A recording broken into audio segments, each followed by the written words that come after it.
Hey, welcome in. Well, here's the headline. Australia holds NOVAK DJOKOVIC prisoner in quarantine as he awaits deportation hearing. Well, all I can say is that it's a good thing they didn't mistake him for a puppy, because you know what they do with them in Australia. They're not taking any chances. Anyway, NOVAK DJOKOVIC, if you didn't know, is a tennis player, one of the great tennis players of all time. And what exactly happened here? Well, it says world number one men's tennis player NOVAK DJOKOVIC was denied entry into Australia on Thursday after a storm of protest about a decision to grant him a medical exemption from the jab requirements to play in the Australian Open.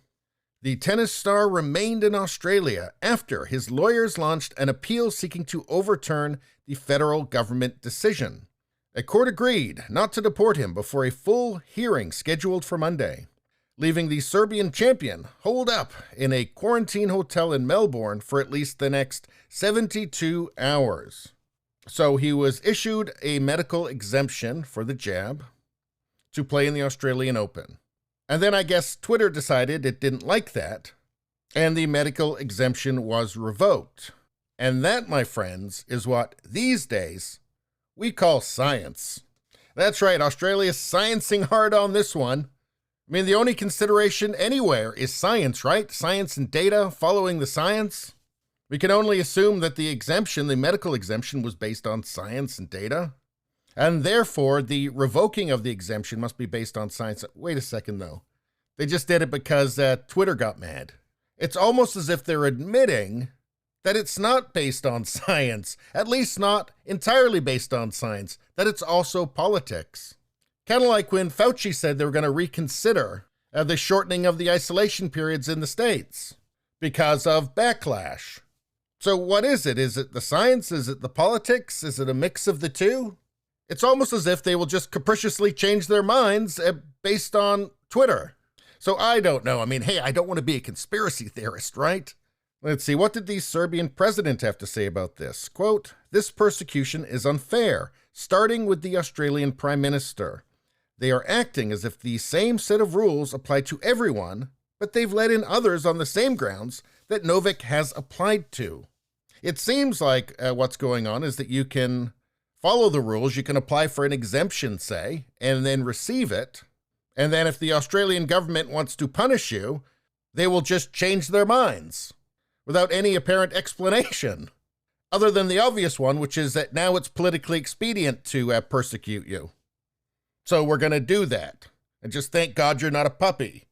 What do you call this other than just authoritarianism? I mean, you can hardly say that the rules matter, can you?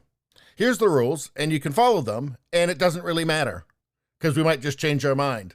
And then you might be in a quarantine hotel for 72 hours. And whatever you do, if you've got a puppy, don't take it to Australia with you. So let's see. Morrison said, I'm guessing that's Scott Morrison, the Australian Prime Minister. He said, "There are no special cases. Rules are rules." Quote, "We will continue to make the right decisions when it comes to securing Australian borders in relation to this pandemic."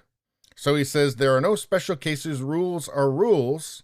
And yet he was granted a medical exemption. I'm talking about Djokovic, was granted a medical exemption.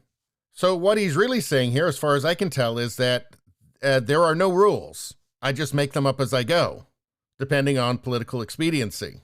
Boy, it sure makes you wonder. And it doesn't even matter what country. It could be France or Germany or England or Canada or the US or Australia. It sure makes you wonder just how much politics really are involved in all of the health decisions. What part of it is science? What part of it is politics? What part of it is polling? What part of it is Twitter mobs? I think it's pretty obvious at this point. It's not nothing. But I can tell you this, whatever part is politics, it's too much. Anyway, that's all I got to say about that. Please subscribe, like, and share. That really helps me out. If you just like to listen, there's the podcast Radio Baloney. It's on pretty much every platform. If you look for it, you will find it. Thank you very much. I'll see you next time.